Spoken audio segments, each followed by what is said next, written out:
Meu nome é Aline, eu vou falar um pouquinho de funcionalidade, tá? Algo bem familiar para todos vocês. Eu sei que a gente voltou agora do almoço, dá uma preguicinha, mas é de extrema importância o que a gente vai falar, tá? Espero o pessoal se organizar, tudo certinho. Vamos lá? Bom, então vamos falar um pouquinho da funcionalidade na síndrome pós-pólio. Então, o que a gente define como funcionalidade? A gente pode caracterizar como as atividades de vida diária, não necessariamente,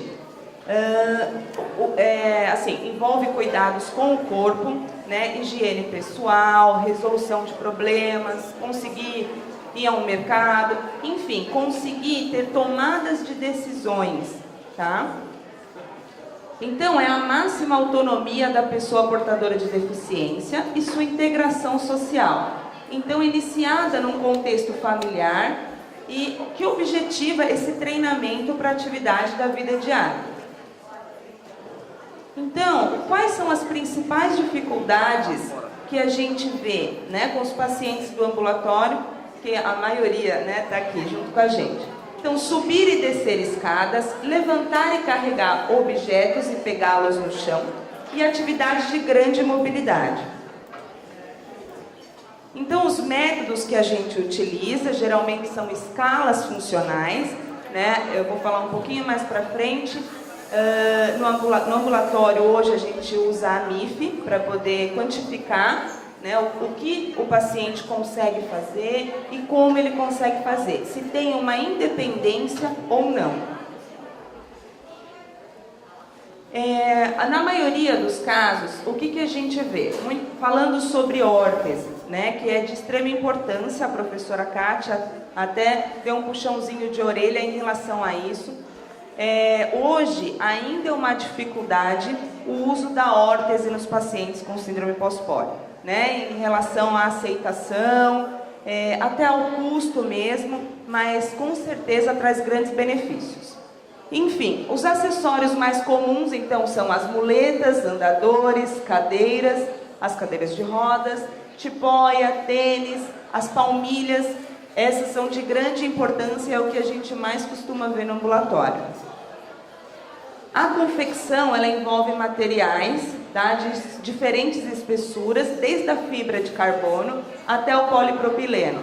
A fibra de carbono, a gente sabe, eu vou falar também um pouco mais para frente, que chega a ser 30% mais leve do que o polipropileno e outros materiais. Essa também é bem comum, o pessoal já conhece. Então, nós estamos falando das muletas, andador, bengala. O colete infraaxilar não é muito comum, geralmente só quando tem comprometimento de tronco. Essa mola de codívala também a gente vê bastante, bem semelhante à goteira, os pacientes costumam usar bastante também. Aqui as goteiras, que costumam acometer só tornozelo em pé. Essa daqui a gente vê bastante, a maioria consegue adquirir, e se faz necessário também, até por ela ser de um material um pouco mais barato. Aqui são algumas órteses que tem de joelho, tornozelo e pé. Algumas chegam a acometer até o quadril. A gente pode simplificar chamando de tutor longo e o tutor curto, tá? O longo é o que costuma ir até o quadril e o curto geralmente vai até o joelho. Essa daqui é uma órtese nova que está sendo desenvolvida, tá? Que ela é por sensor. Aqui está o sensor, tá? Ela consegue constatar a posição do membro. Então, a maioria de vocês usa algumas que tem trava no joelho, Então, quando vai entrar na posição sentada, tem que destravar e depois travar de novo, Essa daqui já não vai precisar, porque ela tem um sensor que consegue manter e captar essa angulação. É claro que não é tão acessível, A gente já imagina. Essa daqui também É uma órtese nova, né, de função padrão de sistema de órteses. Ela também está exclusivamente ligada ao bloqueio e à liberação da articulação do joelho, tá? Essa daqui já é controlada fisiologicamente. Ela tem sensores, mas ela controla fisiologicamente. Também você não precisa da travinha. Aqui mais uma vez, só para lembrar, em relação ao tutor longo e curto, enfim, essas daqui vocês já estão cansados de ver, a maioria usa, tem algumas que usam até com couro e tal. Vamos chegar no ponto principal, a cadeira de roda também é muito comum, principalmente quando vai fazer alguma atividade ao longo do dia que requer bastante movimentação, os pacientes acabam aderindo à cadeira. Os materiais que a gente costuma ver para poder fazer, né, aqui a gente tem a fibra de carbono, como eu falei, que costuma ser 30% mais leve. A gente sabe que nos pacientes de síndrome pós-pólio, economizar energia, né, é muito importante. Então, só que infelizmente ainda a fibra de carbono é muito cara, né, mas tem um bom resultado. Ao longo do tempo a gente consegue ver esse bom resultado quando o paciente consegue aderir uma órtese de fibra de carbono. Então, o principal que deve ter atenção em algumas coisas. Vamos lá.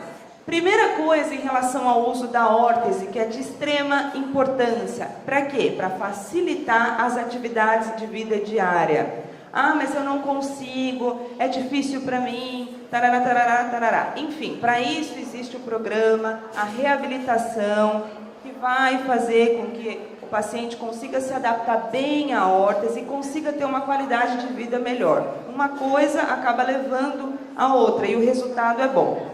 Mas, o que a gente tem que levar em consideração? Está andando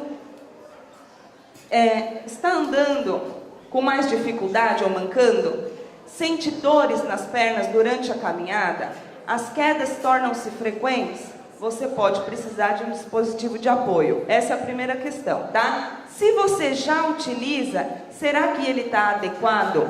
É outra coisa também importante. É muito comum ver nos pacientes, mas desde quando você tem essa órtese? Praticamente desde que entrei na adolescência, né? Que parou a fase de formação, enfim, e ficou com aquela órtese, 20, 30 anos. Oi, precisa mudar, precisa adaptar, precisa rever o material, porque senão realmente não vai ter funcionalidade. Então, por que utilizar as órteses? Primeiro, reduz a energia requerida na marcha, né? E por compensarem a fraqueza muscular, que é de extrema importância, justamente para não piorar o quadro de síndrome pós-pólio, né? Melhoram o equilíbrio, melhoram o posicionamento e a estabilidade das articulações, reduzindo a dor, equilibram o distúrbio de peso, diminuindo a sobrecarga dos membros, né, do membro mais forte. Por quê? Porque a gente vê também a órtese inadequada e fazendo o uso excessivo do membro que não foi afetado pela pólio. Então, provavelmente, se a carga não estiver equilibrada, você vai ter um problema no membro que restou, né, que não foi afetado pela pólio. Reduzem o risco de quedas e potenciais de fratura. A gente vai ter oficina de tecnologia assistiva, né, eles podem falar muito melhor do que eu. De um modo geral, ela visa melhorar o quê? A funcionalidade do paciente, dos portadores de deficiência, né? Então, a tecnologia está aí para isso, ainda tem muito estudo pela frente, mas de um modo geral consegue facilitar bastante a vida dos pacientes. Então, a gente também tem que se atentar a isso.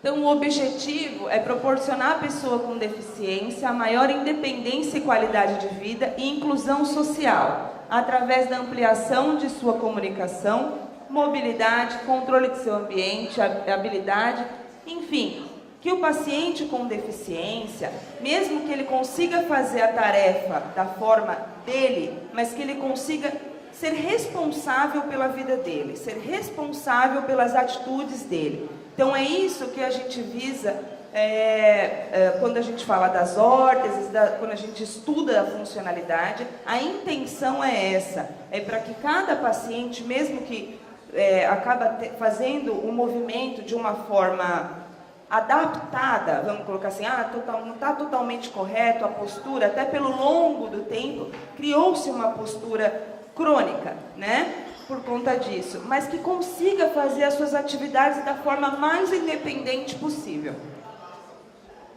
Mais uma vez, as meninas já falaram, a parte da manhã foi inteira relacionada a isso, a L-carnitina e o piracetam na síndrome pós-pólio, né? Que também é estudo do meu mestrado, que ainda tá em desenvolvimento, na verdade a gente está nos dados finais, né? Mas o que a gente conseguiu ver? Eu fiz a aplicação da MIF, que é uma escala que avalia a funcionalidade dos pacientes, que estavam fazendo uso da L-carnitina e do piracetam, né? Tanto nos ativos quanto no placebo. Ainda está sendo estudado, né, pelo estatístico, mas só por uma média básica a gente consegue já perceber que teve um pouco de melhora, porque talvez não tenha melhorado tanto quanto, por exemplo, os outros estudos que tiveram, porque a maioria de vocês já tem deformidades instaladas. Então, por mais que melhore a fadiga, por mais que sinta mais disposição em realizar as atividades, a maneira de se fazer a atividade, por exemplo, cozinhar, de ir até um banco, de caminhar, não muda. A maneira é a mesma, mesmo estando um pouco mais disposto, sem dor, por um exemplo. Então, a maneira não muda, por conta já de estar adaptado cronicamente, vamos falar assim. Em relação à fisioterapia, né, não preciso nem falar o quão é importante, vocês sabem disso, tanto na fase de poder realmente fazer uma nova adaptação com órteses, o treinamento dessas órteses, né, mas para trabalhar toda a musculatura então envolvida, né, a correta, para não entrar num quadro de fadiga, trabalhar os movimentos que o paciente refere maior dificuldade na execução, treinar e orientar a execução do movimento e a prescrição dos dispositivos. Tudo isso é um conjunto, tá? Então, eu quis falar de uma forma rápida, sucinta, o que a funcionalidade, a tecnologia assistiva, as órteses, enfim, todos os auxílios estão aí. Existe já uma deformidade, né, por conta da pólio, já é uma deformidade estruturada. Então, o que os pacientes têm que começar a refletir é que, se existe algumas coisas para dar suporte, por que não aderir? Né? Eu sei que o problema às vezes abrange muito mais coisas, mas se faz necessário, tá? Porque a intenção é que todos os pacientes tenham uma qualidade de vida melhor, que consigam realizar as suas tarefas, as suas atividades de uma maneira mais confortável, né, dentro do padrão que a gente precisa para não progredir a doença. Ok? É a mensagem que eu tinha que passar para vocês. Obrigada.